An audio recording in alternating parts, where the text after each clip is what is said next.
All set. Mayhem, say it! Some more. Play the jingle.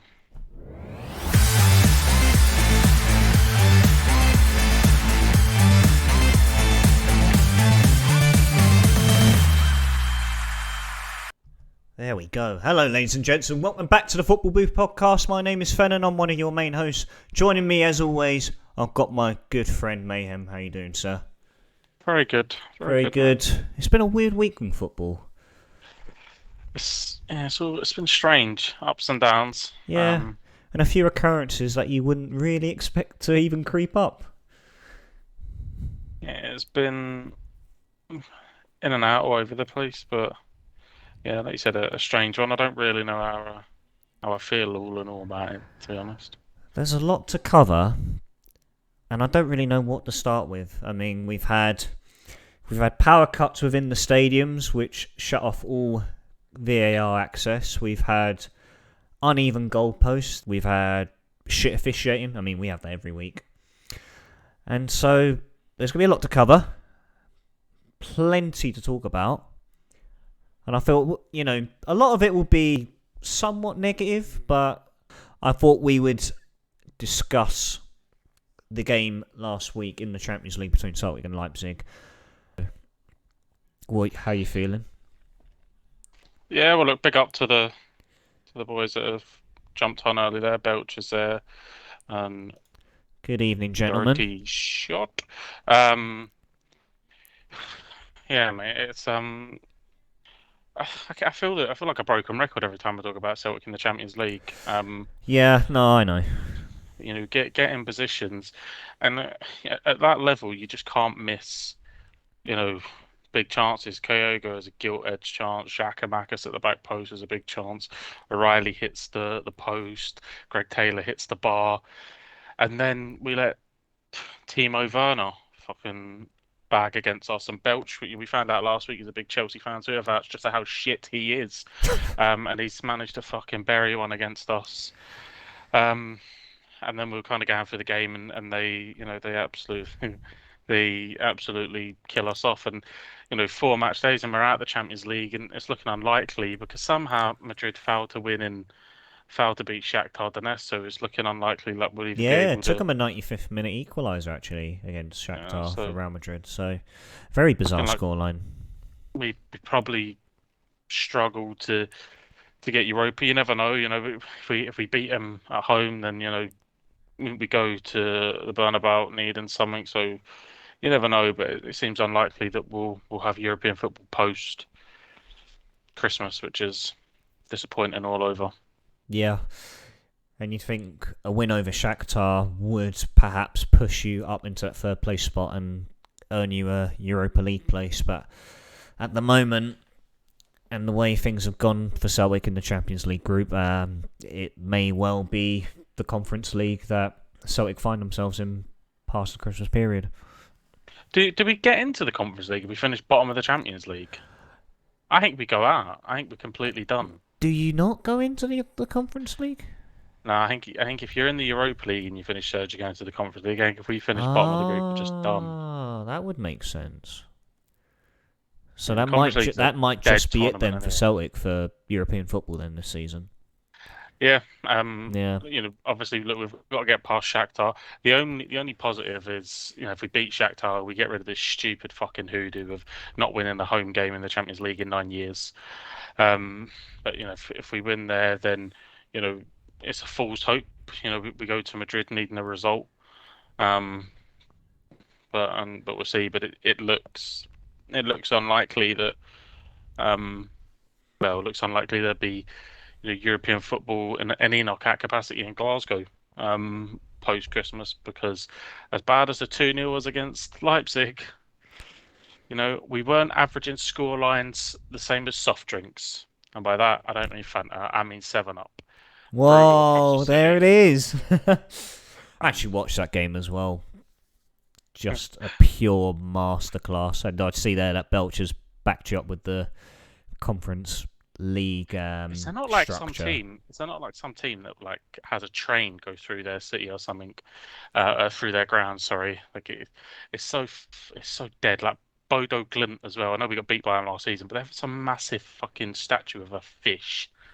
Yeah, but they Bash. play on a plastic pitch as well, Bodo Glimt, because they're not far from the Arctic Circle, so they've had Yeah, to resort to the it's a artificial surfaces.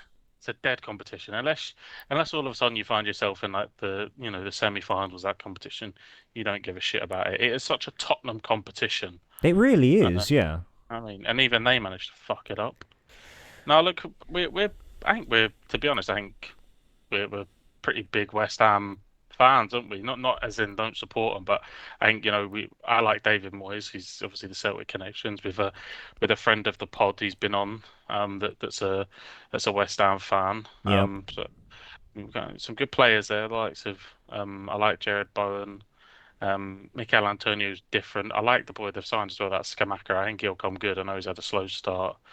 Um, He's had a uh, steady start, hasn't he? Thomas Soucek as well. I think he's a cracking player. He's a bit out of form, but I think he's a banging player. Um, so yeah, no, I think West Ham get a lot of love on this pod. For whatever reason, I don't know.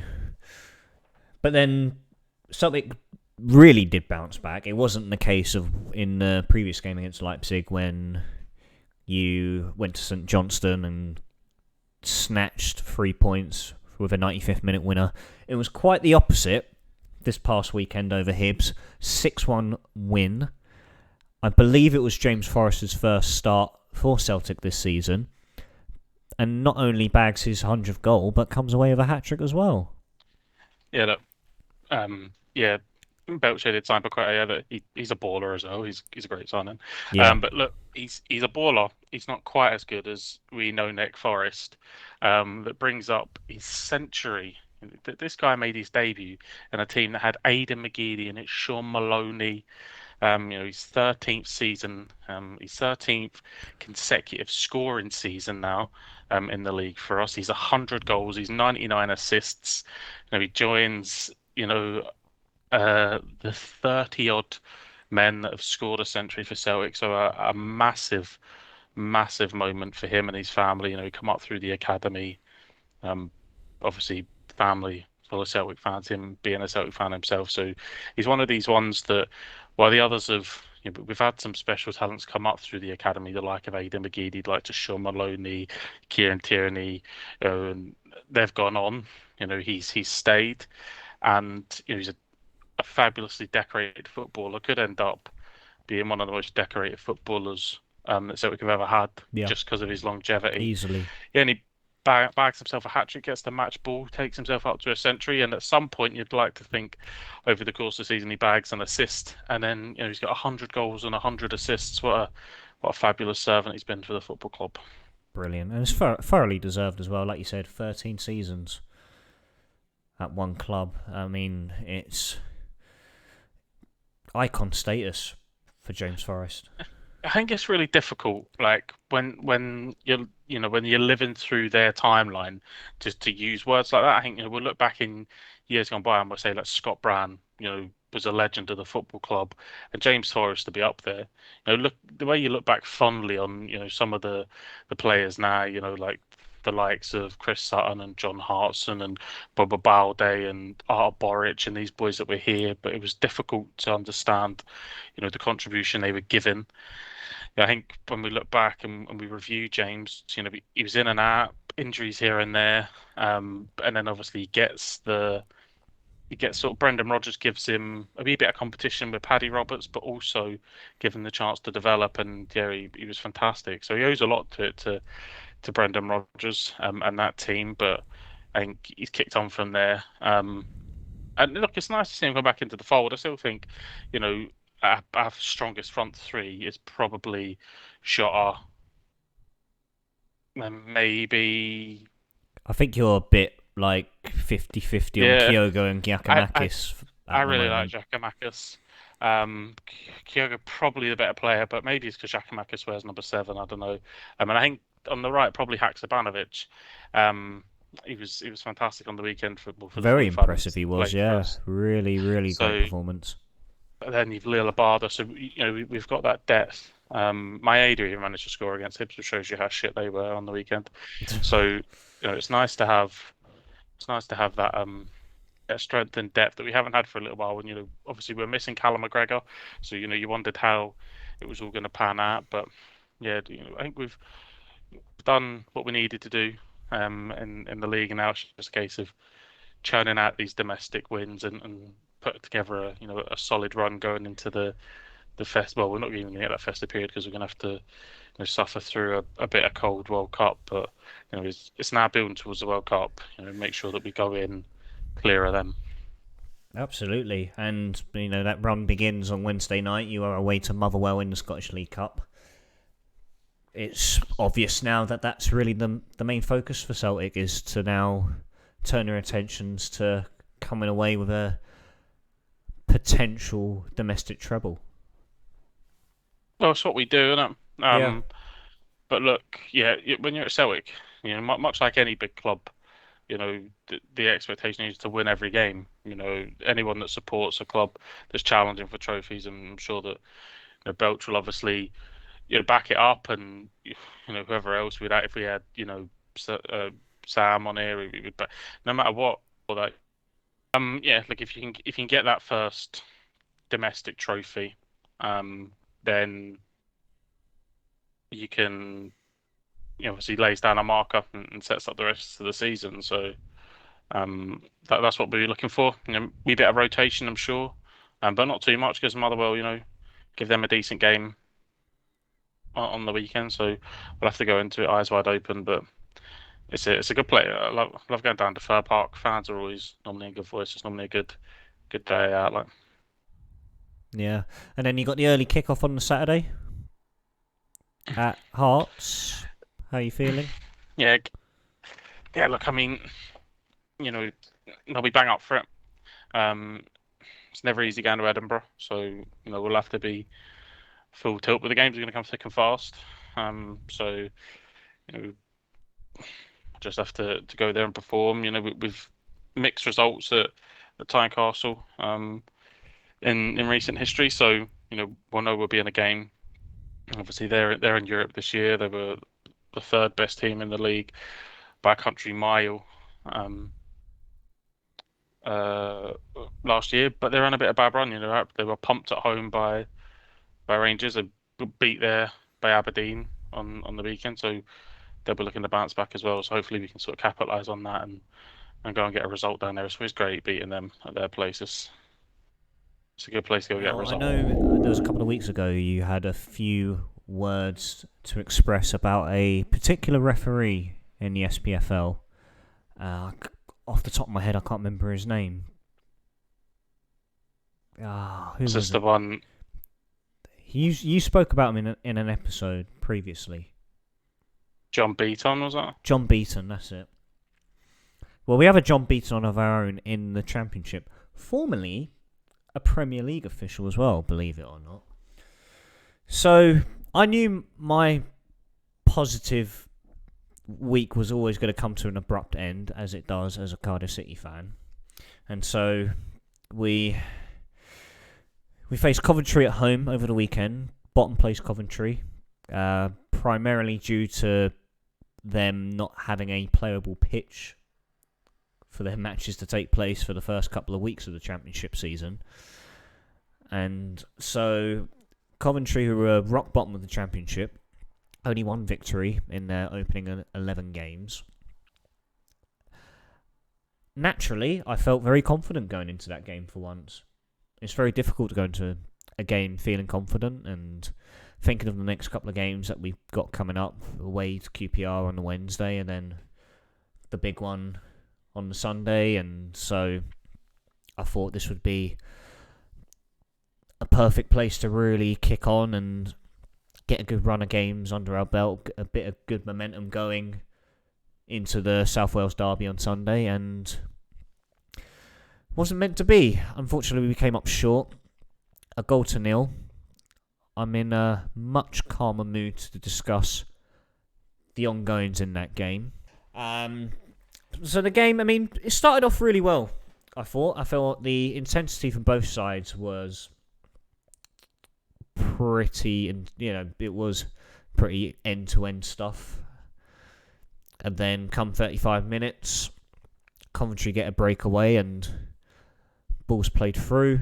I think it was to, I can't remember who it was, Scott Madden, one of their players, gets a shot off and Gyökeres puts in the rebound. Looking back at that goal, there is a lot of calls for as to whether Gyökeres was onside when he got onto the ring. He looks very suspiciously off. And unfortunately the goal stood. And then come out second half. Hopefully we can just get at them in this second half and hopefully take one or two chances. And that actually happened a few minutes within that second half, where we got a corner and there's a scuffle around in the penalty area. Ball comes through. Last comes off a Coventry player, falls to Callum Robinson and takes his finish exquisitely. No flag. But then step up Mr. Bobby Madley. Runs over to the fourth official. Gets in his ear. They discuss for about a minute or so. Whistle blows. Flag goes up. Goal not given. The ball last hits a Coventry player. Like, just looking at that result on paper just feels humiliating. Yeah, I mean, it's never great, is it, when it's bottom of the league? Like, it really isn't. It's bottom of the league. They've only had one win all season. No matter what circumstances there are as to why they're languishing towards the bottom, getting beat by bottom of the league is a bitter pill to swallow. The highlights I've watched, they elapsed all of sort of 1 minute and 50 seconds, so they weren't this in-depth analysis. But certainly from what I saw, when obviously I'd seen the result was 1-0, so when Robertson puts the ball in the back of the net, and I'm watching the highlights, I'm thinking, what's going on here? How has that not ended up as a goal? And then obviously, time goes on, he runs over to the liner, and all of a sudden the liner decides that something has happened, and he puts his flag up. So yeah, it seems a strange one. I mean, even when you look back, the Coventry players aren't really appealing from memory. There isn't this swarming of the ref, or not from the highlights that I saw anyway. So it is it's strange. Like, it's something that I can't really fathom, to be honest. No. But sometimes your refs just leave you with these moments. I'm sure we'll get on to obviously some of the big Premier League games as well that have left sort of head scratching. And there was more controversy in Scotland, obviously, where VAR's due to come in, and they're hoping that will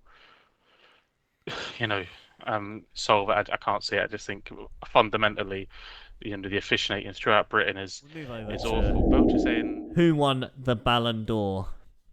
Have you seen it yet, Joel? I am. Well, I've decided to start from the bottom. So I mean, I've got a good idea as to who is the winner. It's thoroughly deserved, and I'm not surprised. I mean, as long as you win the Champions League, you're basically guaranteed the little ball. So joint 25th. I guess that's what he means. Then Darwin Núñez getting joint 25th, and Kunku. I mean, putting Núñez and Kunku on the same level as João Cancelo seems like absolute sacrilege. But we move. Joint 22nd, Bernardo Silva and Phil Foden. Trent. Oh, I wish Cameron had come on the pod. He'd be frothing at the mouth right now. Trent. Like, I told you guys, he's proper good. Best right back in the world. They've put Trent Alexander-Arnold in front of João Cancelo. Unbelievable. Cristiano Ronaldo, he's had better years in 20th. Who came 20th? CR7. Sorry. He's had better. So joint 17th, Luis Diaz and Casemiro and Vlahovic. Obviously, he's strange transfer to Juventus and all the weird shit that surrounded that. Virgil van Dijk in at 16th. Okay. Fabinho, joint 14th with Rafael Leao. So Rafael Leao, I get he had a cracking season in Serie A, but Fabinho in front of Virgil van Dijk, Oh, I think absolutely both of them mental. really are like quite puzzling, aren't they? I mean, this could be the most puzzling one. Number 13, Sebastian Haller as the 13th best player in the world. I mean, had a good season with Ajax last season, but to be as high as So 13th. he's mad. Mahrez in at 12th. Okay. Son in at 11th. Haaland at 10th. Oh. Modric at 9th. Mm. Vinny Jr. at 8th. 7th, Thibaut Courtois. Kylian Mbappe at 6th. Salah at 5th. Lewandowski at 4th.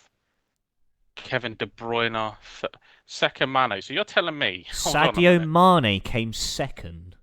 So what you're telling me is that Darwin Nunez now, according to the Ballon d'Or, is better than Messi because Messi's not on this list because he hasn't won it. And if he has won it, I quit football. See, if I scroll up and it's an Argentinian here, Messi didn't this receive a pod vote is according to Belge. that's fucking mental. Yeah, Benzema wins it, which is what he was the odds of it. That is mental. So Sadio Mane second. So fucking Nunez's dad has voted for him, and Messi just banked on getting a vote, and he didn't want to call his mum to vote, and it means that he's missed out. Fucking nuts! Did he not win it last year? Did Messi not win it last year? Yeah, I swear he won it last year. So he's dropped 25. Yeah, Messi won it last He year. did win it last year. Doesn't even get invited to the event. Fuck me. Can you That name is a better pure breakup? I'll delusion. wait. I'll fucking wait. Wins it last year. Doesn't even get an invite. Nah. Mind-boggling, to say the least. I was watching, I don't know, just because it was on, and I was watching PSG versus Marseille the other day. I watched the first half. It was really, really good first half, and PSG scored right at the end. But watching Messi and the things that he was still doing, yes, he's not in his prime, but to say that Nunez, fuck me, Darwin Nunez is better than him. That's just mental. You've got they're saying Sebastian Haller is better than Lionel Messi at the moment. Yeah. Proves how simple the Spanish league And they're is. saying Sadio Mane is better than KDB. Well, I mean, he's been quiet since he went to Germany. He was good at Liverpool. I mean, they got to the Champions League final, but he's had a quiet start Hmm. to life in Germany. But look, I think Benzema, yeah, I think he deserved to But yeah, to fully winning a deserved it. fantastic Yeah, season. But absolutely. some of the votes in there are mad. Oh, I mean, I don't think we should have started at 25th place. I think we should have just gone from 5th and up, and that is it. And like it was only because obviously Belcher put in there about Nunez being 25th, so I wanted a sort of kind of grand reveal because I suspected that Benzema had won it. There wasn't really anybody competing against him, really. Benzema 100% does deserve it. And obviously he bags on the weekends because a big goal in the El Clasico as well Yeah. to get him over. So yeah, like 100% fair play to him. It's just the madness. I mean, like if you're looking at people that haven't received a vote there, like Neymar Jr. hasn't got a vote, Messi hasn't got a vote. It seems ridiculous to mention those two. I mean, some of the players on the list, it's a little bit nuts. Like the likes of, well, I don't know why he would have received it, but the boys like Raheem Sterling, obviously won, got went deep with City. Last year in the Champions League, won obviously the league. For me, Sterling's a better player than Sebastian Haller and Darwin Nunez. It Easily. seems. It Like, seems. like you said, that's not us saying that Nunez and Haller didn't have good seasons last season. They did, but again, you got to base it off of the prestige of the league they're playing in as well. You've got to take that into consideration, and the fact that Messi's been completely disregarded over the likes of Darwin Nunez and Sebastian Haller, that makes absolutely no sense. Yeah, Belch and Haller next year. Yeah, look, he's he's a freak, isn't he? I mean, he didn't have the best game at the weekend. Um, Pep worked out right for Pep though, because apparently he's a pound richer than he was before, thanks to the generosity of the Anfield crowd, throwing coins his way. Yeah. Um, Considering yeah, it was Liverpool fans, they probably stole those pennies from fucking Blackpool Arcade or something. yeah, CR7. Yeah, for me, obviously I never got to see. I've only ever watched, the videos back of Maradona and heard the stories of that. But certainly in my lifetime, um, CR7's the greatest of all time. Yeah, the Foden goal should have stood. I mean, we'll get onto this now. Yeah. VAR in all its glory again. Um, I mean, what's happening? Like, what? I don't understand this whole like we'll let things go kind of thing, and then they pull it back for this. Yeah, so it was the shirt pull from Haaland on Fabinho, which was the reasoning I think being. I think it's half of one, half of another, but I'm not sure that VAR looks. So I think Allison has control of the ball. I know, like the ball's grounded and he has his hand on it, and I don't know specifically the ruling of if he has it grounded. Does he have to have two hands on it? Are you allowed to kick it away? I don't know I would because have he thought definitely. I would have thought you'd have to have two hands on it. If you got one hand on it, then the goal But should it's stand. it's grounded and it's in his control. So he's not. It's not like in the air. So is that still? Does he still need to have two on it? Yeah, I'd imagine so. Yeah, I still Fair enough imagine. then. If that's where it comes, I don't know the rule book, but if you have to have two hands on it, then from the FA, okay. So a keeper is considered to be in control of the ball with the hands when the ball is between the hands or between the hand and any surface, e.g., ground, own body, or by touching it. Oh, So that okay. that's the bit for me that is so as I don't think it's a foul. I think they maybe fluke themselves into the right decision. It'll be soft, but I think Allison has the ball grounded Hmm. with one hand on the floor and therefore is in control of it and the ball's kicked out. But um it's it was to pull it back for that one after the things that they were letting go. I mean, the one that he doesn't give on Salah, the one that Klopp gets himself sent off for, he doesn't give that, but he's ruled the goal out. Yeah. Um, No, I know you're right. see, Double standards as always. Yeah. Mental. And then we saw Klopp absolutely lose his head and get a sending I, off he he lost. I imagine that's how you looked as Cardiff were conceding against Coventry. I imagine, but he with a book was bag basically. He he just was wasn't not allowed to happy. kick the fourth official. Liverpool deserved the win. I didn't watch the game. I'm not going to lie. I feel like I say that a lot with the Premier Yeah. League. You know what? Away from that controversial decision with the foul on Allison, I thought Liverpool were definitely the better side. City I see, just I see Haaland had a few chances. Like he had a good few chances, and I'm amazed to say this, but I thought Joe Gomez dealt with him pretty well in the game. And he's he one. managed. He's one of those He, players who's like Trent, who has just severely and criminally underperformed this season for Liverpool, and to be put up against a striker like Haaland, who is just unlike no other at the moment, who is just firing goals for fun. Thought he had a really good game, but yeah, Haaland had a few chances. yeah, I mean, I remember watching Joe Gomez. Obviously, had a season ticket at Charlton there for when I was younger. I remember watching Joe Gomez when he was coming up, and I wasn't particularly blown away by him. And so when he got his move, I mean, we had a few come through at that time. You had Cole Jenkinson, you had John Joe Shelvey, Joe Gomez was sort of the last of that crop to go. The other two you kind of knew were decent players. You could spot them. You couldn't really spot it with him. So I'm surprised that he's got even to the level he's got to. But he seemed like he had an okay game. Clean sheet against that attack is was definitely It's something definitely something to to rave about, isn't it? Yeah, yeah. without a doubt. And then I mean, it easily could have been more than 1-0 because Salah has an identical chance before the goal as well. So What a save! races clear for on goal. It is a good save by Edison. got to give him props for that.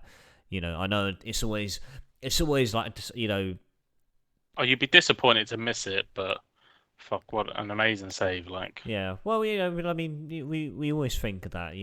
Is it a really good save or is it a really bad miss? And I think that in this case, it's a really good save by Ederson, but then finds himself in a similar situation, races for on goal, and just makes no mistakes the second time round. what a take that is. Takes it really, Uh, really well. Allison bagging his boys some serious fantasy points as he gets an assist for that shit and a clean sheet.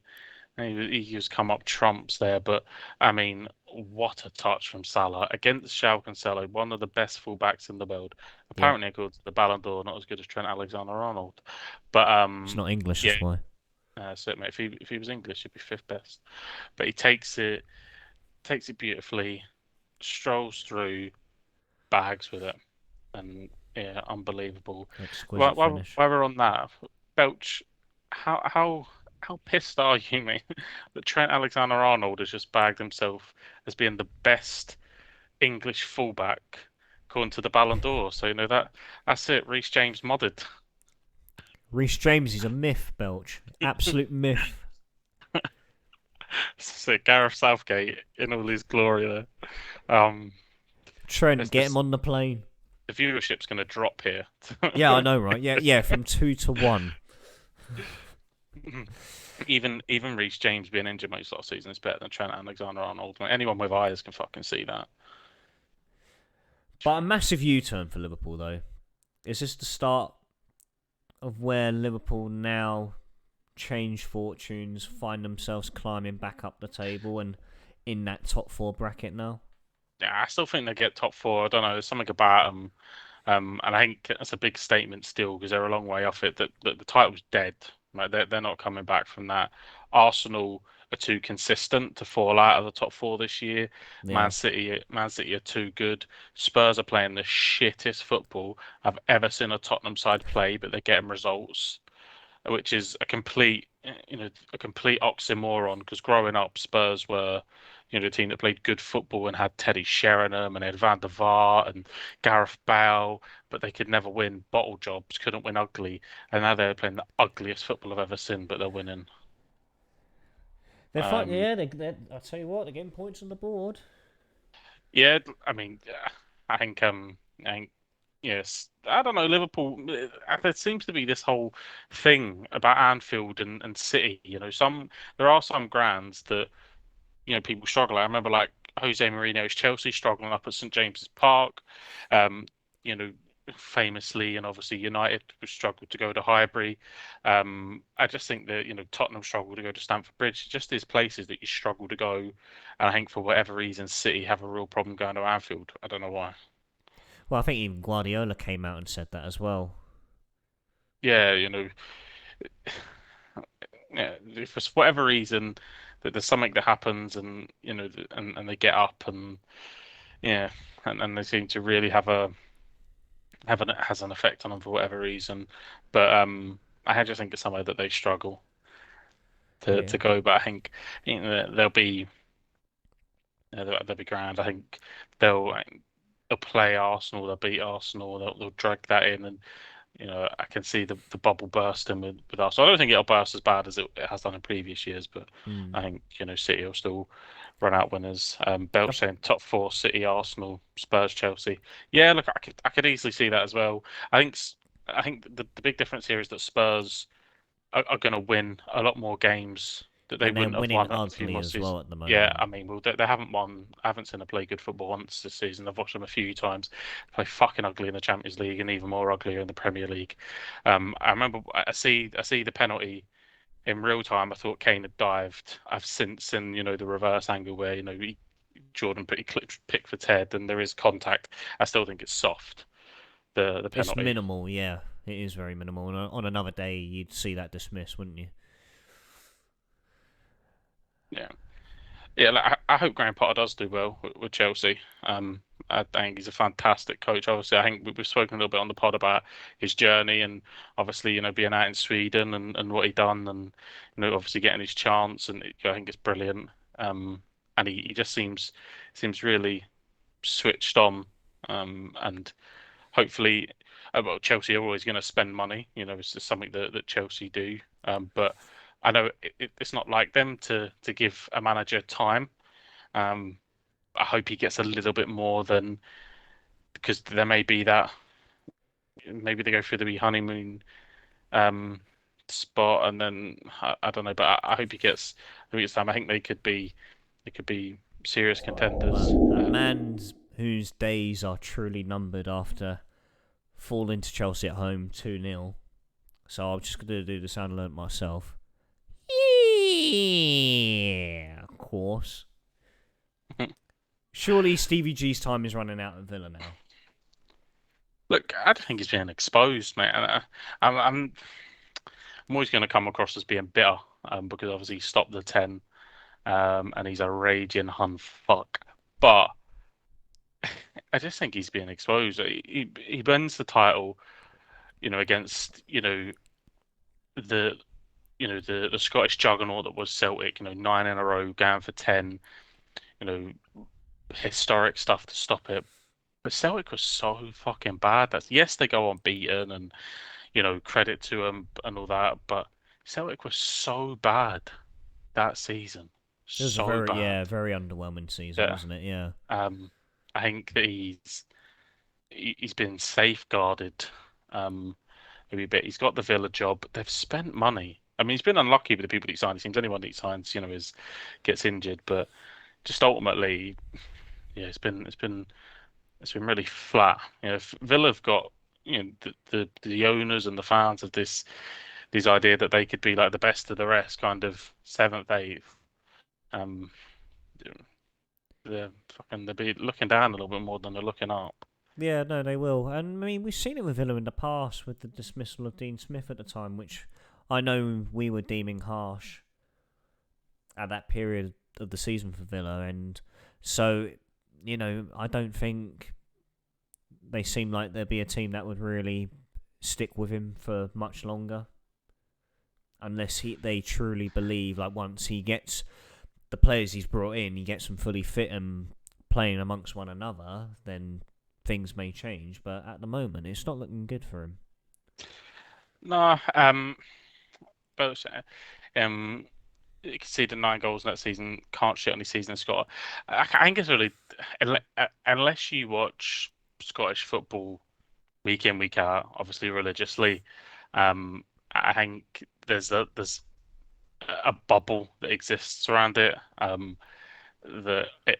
Stuff only emerges when stuff happens. It's very reactionary. What I mean by that is, no one give a shit about Gerrard and his achievements until it had happened. Until all of a sudden, the fans were outside Ibrox, and then all of a sudden these stats were coming out.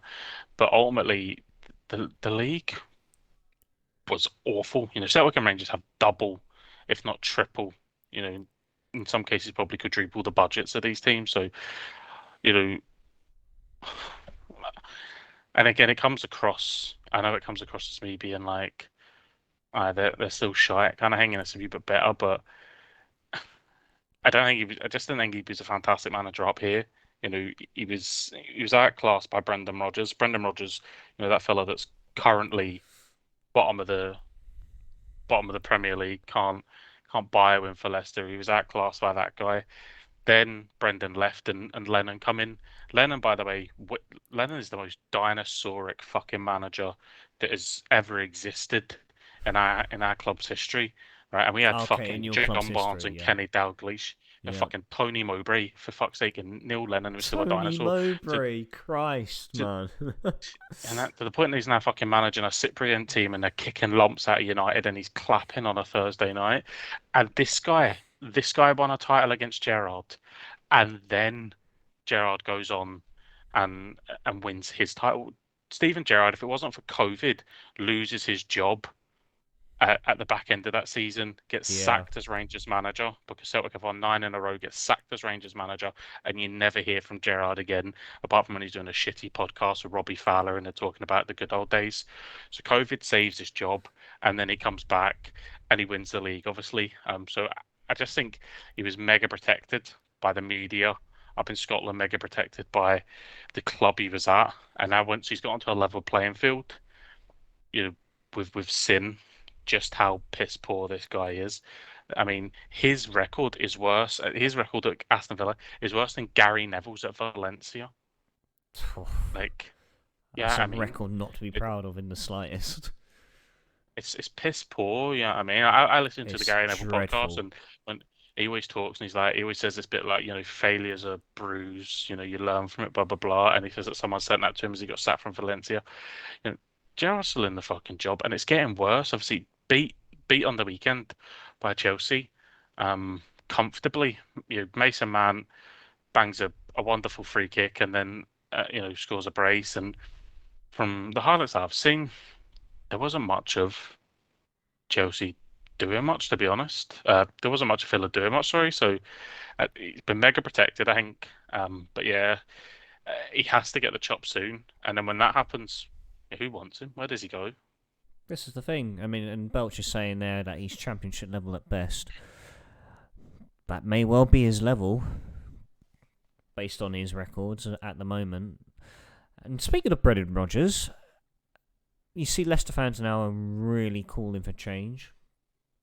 Protests after their result over the weekend. Again, it's another manager who you feel has been at the helm for a little bit too long. Brendan Rodgers has a 3-year cycle, right? He had it at Liverpool. Yeah. He had it when he was at Reading. He has it at Leicester. He had it at Celtic as well. He left a wee bit before he completed that 3-year cycle. What he does is he comes in, right? He's a fantastic football coach, right? Put aside my personal opinion of him, he's a rat cunt, but he's a fantastic football coach. He comes in, he revolutionizes training, he revolutionizes nutrition, he revolutionizes the whole scheme. He takes the football club up a level. No matter where he's gone, he elevates them a level. Okay, so Leicester, Celtic, Liverpool, Reading. He spent that time under Mourinho. He takes them up. But what he doesn't do, and what people are now accusing Klopp of not doing, is he doesn't do these slight adjustments. How Pep Guardiola does, how Carlo Ancelotti does, where he tweaks his system and he keeps it fresh and he keeps. People have just found him out. People just know how to play against him. Yeah, it's just too predictable now. Yeah. With this Leicester team, and that's where he's fallen down. He'll be sacked because he's too stubborn. You see that when Celtic were getting pumped off of PSG and he wanted to play one way and all this crap. He's too stubborn. He'll continue to play that and he'll get sacked. But honestly, he's a fantastic football coach. He's absolutely no values. He's a rat cunt. His family are all from obviously the north of Ireland, big Celtic fans.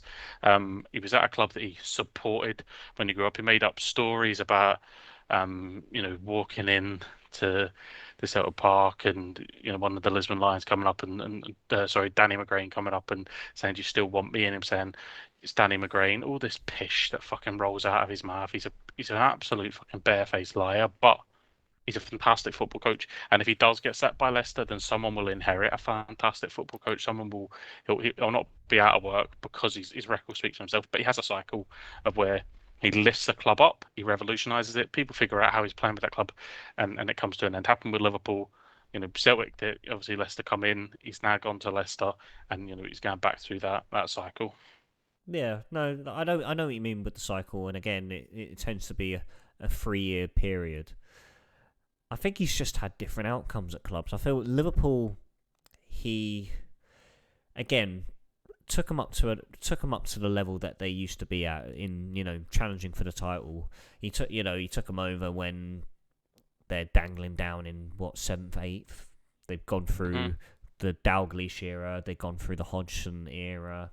Fuck me, the Hodgson era. I'm telling you, mate, like Paul Konchesky, Christian Paulson, all those names, like. Oh, those were the days. And like you said, he took him up a level. He brought him back up to where you would see Liverpool should be. And again, I feel with Rodgers at Liverpool, he had that one season where he should have won the title with them. He should have won the title. And again, yeah, not tweaking the system may have played its part. And then sells Suarez in the summer. He's shipped off to Barcelona, and then doesn't fill. And again, it was always going to be big boots to fill. but just brings in an utter load of pish into the club. When he's brought in the likes of fucking Markovic, Ricky Lambert. I mean, they're the top two that come off my head. Yeah, I think one of his problems has always been recruitment. He wasn't Yeah, great. He wasn't great with recruitment at Celtic. It wasn't fantastic at Liverpool. It hasn't been fantastic at Leicester. I mean, if you think of his like big hits, the likes of Daka, not really hit the ground running. no. Tielemans has done, Tielemans okay. was a great recruitment, yeah. Um, but he kind of the people that have done really well for him were already there. The likes of Jamie Vardy and obviously Maguire did well for him before he left. But um, his problem has been recruitment. I know that they've had money troubles. So I know that Belch is saying there that he didn't spend the money. I know that they'd had money troubles because I think the owners are struggling and they want to sell. And Fofana goes so late in the window, it is difficult. But um, yeah, I think Yeah. he's struggling. I can't see how he turns it round from here. No, Because I, even if they I think finish, he's dug himself too deep now. yeah, even if they go on a great run and they finish 12th at the end of the season, I think they part company anyway. Um, so yeah, Yeah. like I said, I think ultimately there's a natural progression. But look, if they were to sack him, and Villa were to sack Gerrard, he would go into Villa, and again he would raise that football club up, and they would have a great couple of years. He's that kind of manager that he just goes in and rejuvenates, but he doesn't have. I don't think he'll ever have this longevity with the club because Yeah. for whatever reason it seems to fizzle out. And so, yeah, again, Wesley Fofana. Great investment. Yeah, like, I don't know what happened with the Fofana stuff. I know that there was a lot of frustration, and that, they sold him late, and for whatever reason they couldn't get stuff across the line. Yeah, I mean, it all falls down to recruitment for me. Yeah. Surely you have the players lined up to go out and make those deals happen. You probably know you're going to sell Yeah. Fofana because this shit didn't just appear. So you probably know you're going to sell, and you haven't gone out and you haven't put the feelers out to be able to get the recruits across the line on towards the final days of the window. So I'm sure he wasn't expecting to have this bad a start, and he's maybe thinking we're going to January and we strengthen in January, but yeah, he's struggling. Yeah. You need that injection of like a new player coming into the dressing room to raise everybody's level. I think everyone's too comfortable. Like Maddison, who does Maddison have challenging him? Harvey Barnes, who does Harvey Barnes have challenging him? Or Brighton still getting games. They've got fucking Jose Perez. Like the state of their club is a bit ridiculous for a team that was winning the Community Shield and the FA Cup last season. Yeah, it's amazing that, like you said, like some old names that crept up there, like Mark Albright and Jose Perez, who have been Albright was at the club when Leicester They pulled won the off, league. yeah, Yeah. pulled off, the absolute unthinkable, I and mean, yet, Casper Schmeichel, I think Casper Schmeichel would have been in most people's top five keepers in the Prem, right? I yeah, think people really rated him. To allow him to go to Lille or wherever he went to, and then not bring in another keeper and just say, yeah, I'm happy with Danny Ward. I'm not complaining about that. He needs first team football. He needs to play. He needs to play, mate. I'm telling you. So I tell the you what, first 40 minutes of the Leeds Arsenal game was interrupted through a power cut in the stadium, which didn't allow the officials to have VAR active. should have just Now, played on, would have been a better game. This is what I was gonna say. I'm sorry, but this game did exist without VAR once upon a time. Why do we have to suspend the game for 40 minutes? It was a power surge. There we go. Yeah. Everyone in Yorkshire turned the kettle on at the same time. Put the kettle on, Wolf. Um, but yeah, it seemed like it had everything. There was obviously that, then Arsenal went one up in the second half. I think Patrick Bamford misses a penalty, Yeah, missed a and then penalty from and then Bamford. Gabriel gets sent off, and another penalty gets awarded, playing close to the end of the match apparently. But then that gets overturned as well, and it completely gets reversed. Strange. Again, I haven't seen it, but I've just heard about it. Yeah. But regardless of that, Arsenal come away with another 3 points at Ellen Road as well, which isn't an easy place to go to. And now Arsenal find themselves 4 points clear of City. Now, personally, I don't think Arsenal will keep up with the form they've got. I feel they'll drop points along the way in terms of not, losing successive games, but, the odd draw here, the odd draw there, and City will ultimately just, come out as Premier League winners come May. What are your thoughts, really, on Arsenal now?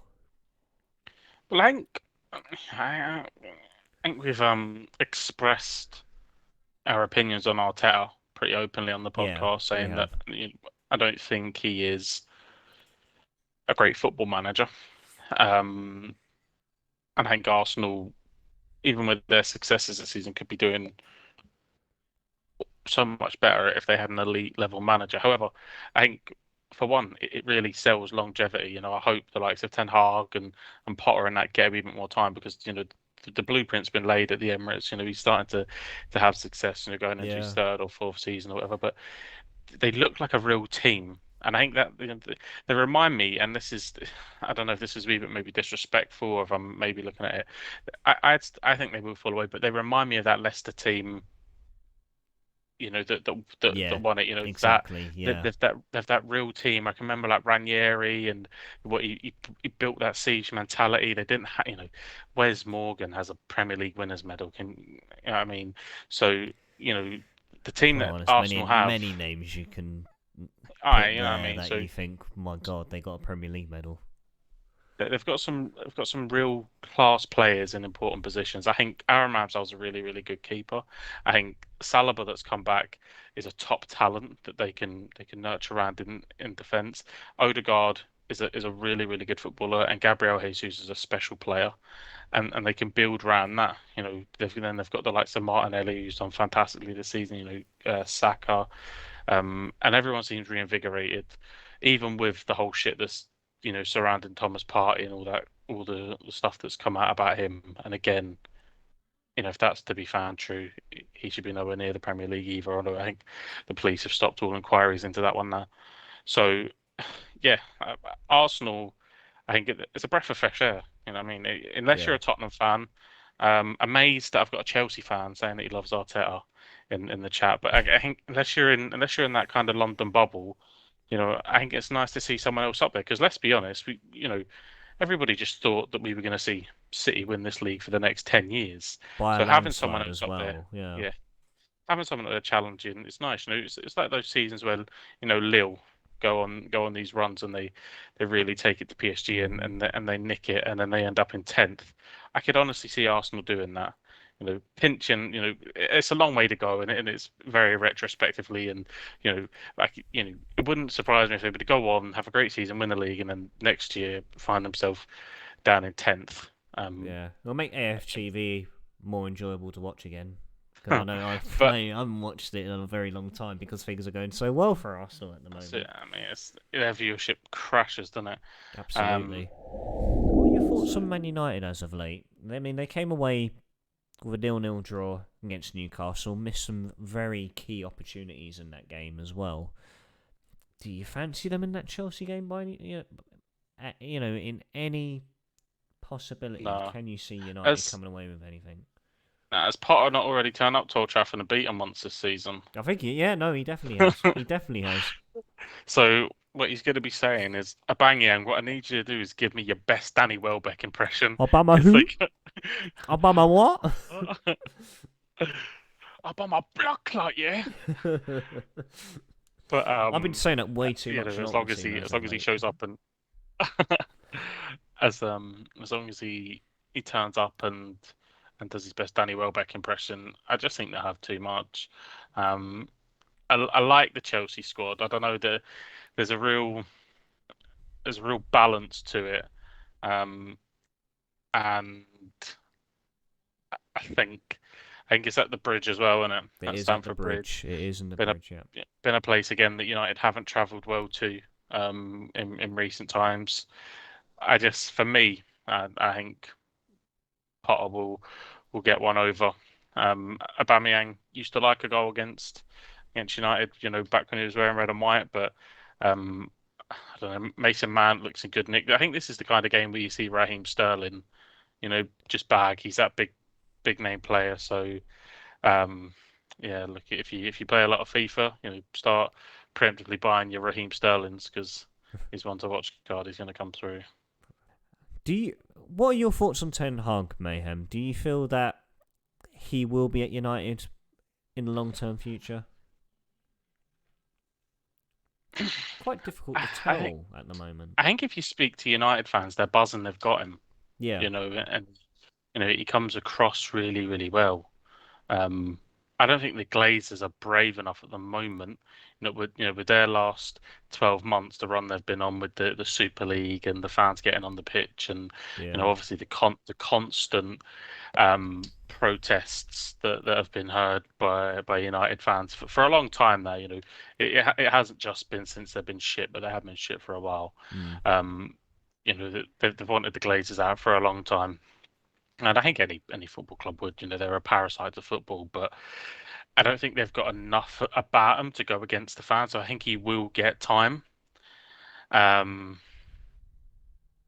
but yeah, I think he's massively surprised at the job he's got on. I don't think anybody expects to turn up at Man United and have to get, 12 players out the door and bring in 12 players, mm, to have CR7 and trying to get him out the door because of, the toxicity that's reverberating around the club around him. I think Belch is right. Conte, they should have got Conte, and again, they United have this paradox, right? That not only do they have to win, they have to win in a certain way. So Alex Ferguson sport them for far too long, yeah, right? Arsenal have it as well. Wenger sport them for far too long, right? They have to win, but have to win in a certain way, and United are there. So even if Conte had come in and he'd won games, you know, there would have still been problems. Spurs are just that bereft of winning that they don't give a shit.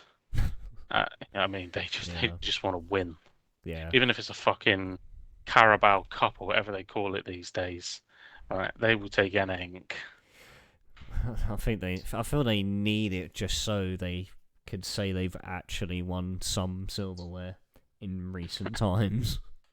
But I feel with United and everything with the Glazers, I feel that the Glazers just seem to have come further detached with the club, and for that reason, I feel that they will stick with Ten Hag for the long Yeah, term. I don't think they're brave enough to go against them because of the. This is as big a revolution, in terms of a football club trying to force owners out that I've seen in a long time. I'm sure someone will bring up. Obviously, if we're discounting, the Super League, I can't really think of someone at this level, at the absolute peak, of the pyramid. That top six. I can't remember, a protest, as vigorous as what United's were. I mean, everyone, the Chelsea fans are out, the Liverpool fans are out, the Tottenham fans, all the fans were out when that Super League was there. But United broke into the pitch and delayed a match. Like they went teetotal. Yeah, And I think we've spoken about United a few times on the pod. Old Trafford has fallen down a random. They've allowed Man City to catch up, and now the best academy in England is Man City's. The best football stadium in England is Tottenham Hotspurs. United have been left behind.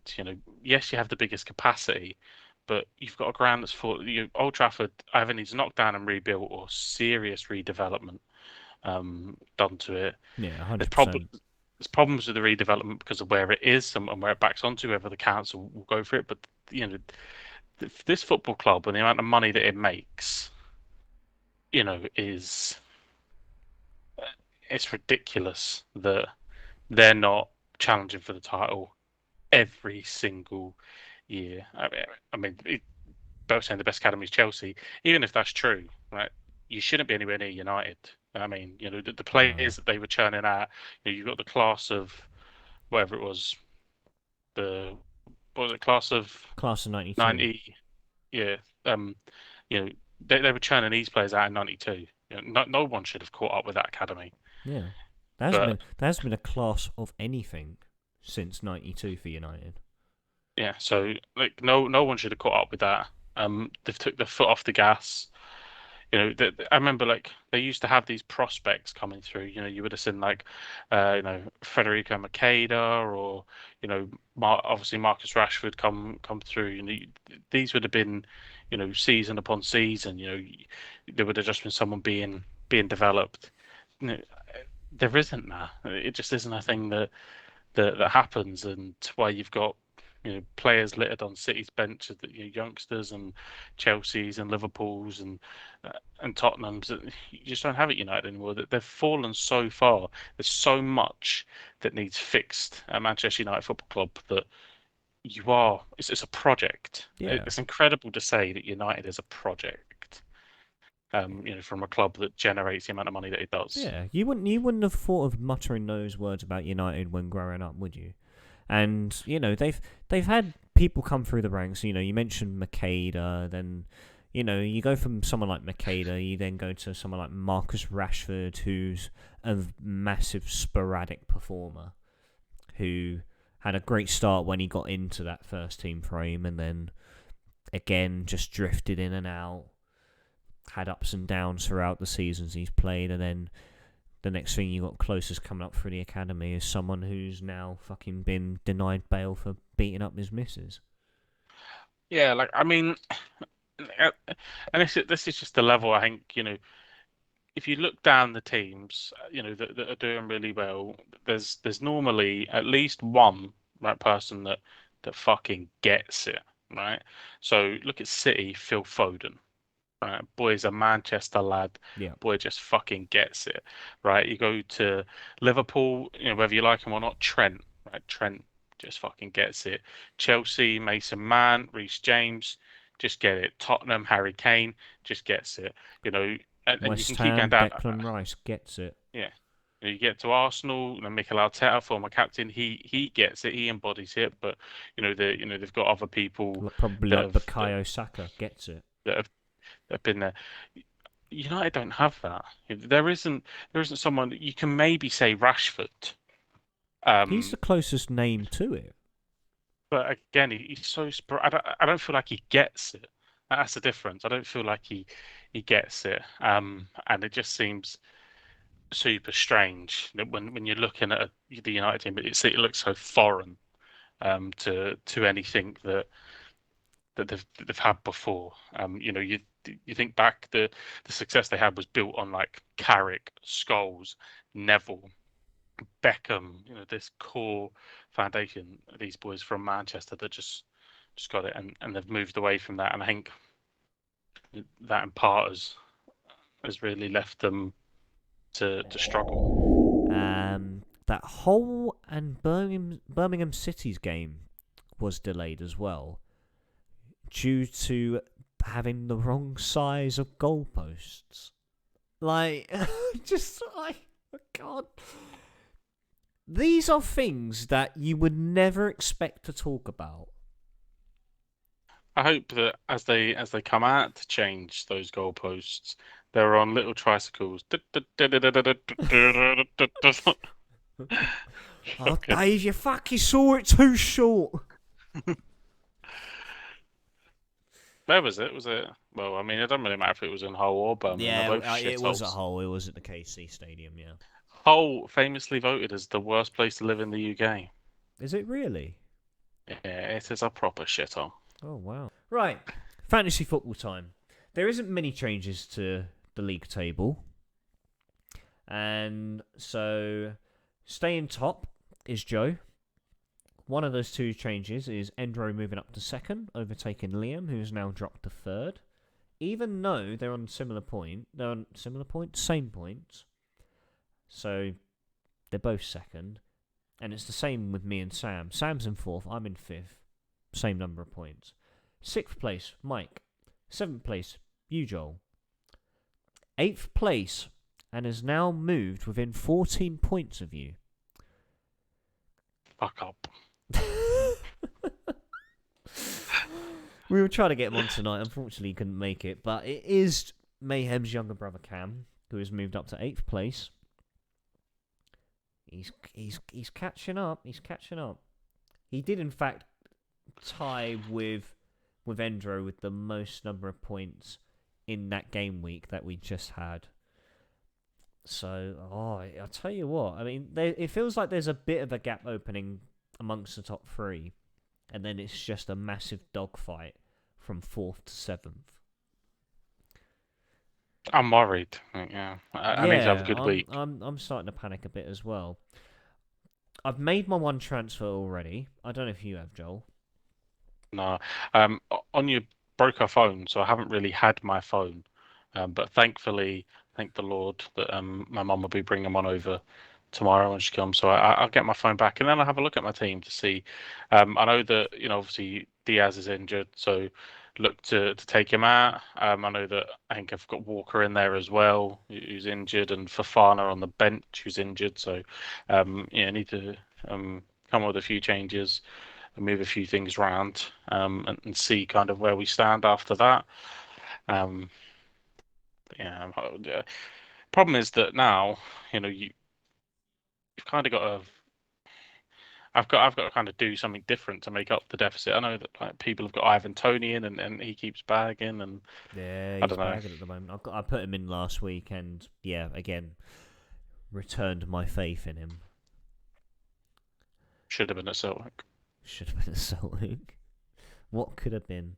So I made my one transfer, and I finally just put him to the bin, and that was Marcus Rashford. Missed an absolute sitter when he came on for United on Sunday against Newcastle, and thought that was the final straw. Out goes Rashford, in comes Miguel Almiron. Different, yeah. Different, but it's I feel, yeah, good form at the moment for Newcastle. Yeah. And so, I'd like to think that form continues and bags me some points, hopefully chips him some goals. We know he can chip him with assists, so that's actually two Newcastle players I've got in my team now, in Almiron and Trippier. Yeah, Trippier is. If you're doing fantasy football and you don't have Kieran Trippier in it, you're doing it wrong. Absolutely. This guy is a point machine. It's because he's a set piece taker as well. He's so good going forward, so good at getting back. It's a no-brainer having Kieran Trippier in your side. Yeah, he's been quality. Like, he's bagged me big points. Yeah. But yeah, I'll have a look. I think I've got 2 because I think I was going to get rid of Diaz, and then I couldn't quite fit it round because I can't really bring anyone back in, of the same kind of ilk for his. Even though he hasn't really performed well, of his kind of, so I don't know. I'm kind of sort of chopping and changing with it. Do you know what? Funnily enough, I was looking at Mason Mount and couldn't afford him. Yeah. For this game week, and then he obviously bags the brace. So you always look. It's always easy to talk it up in hindsight, but I've also got the problem that I may have too many Chelsea's. I don't know. I've got to have a look, but I'll have a wee. Yeah, I had the same problem with Arsenal players. I was originally going to put in Martinelli for Marcus Rashford, but I was 0.1 million over, and I already had 3 Arsenal players in my team. In Zinchenko's injured at the moment, but I've just benched him. Yeah, that's the other one. Yeah, Martinelli's in my team. He's done good. Yeah. Right, we're going to wrap things up there. Mayhem, pleasure as always. Thank you for joining me tonight. That's a wrap. That is a wrap. Ladies and gents, thank you all very much for tuning in. If you are new to the podcast, you can in fact now catch us over on Apple Podcasts. We're on another platform now, along with the usual Spotify, Audible, and you can catch the Twitch VODs over on the YouTube channel, The Football Booth. Whilst you're over there, make sure to like, subscribe, and ring the bell for notifications for when the next episode is uploaded. Until then, I thank you all again. Have a good night, and Nostar.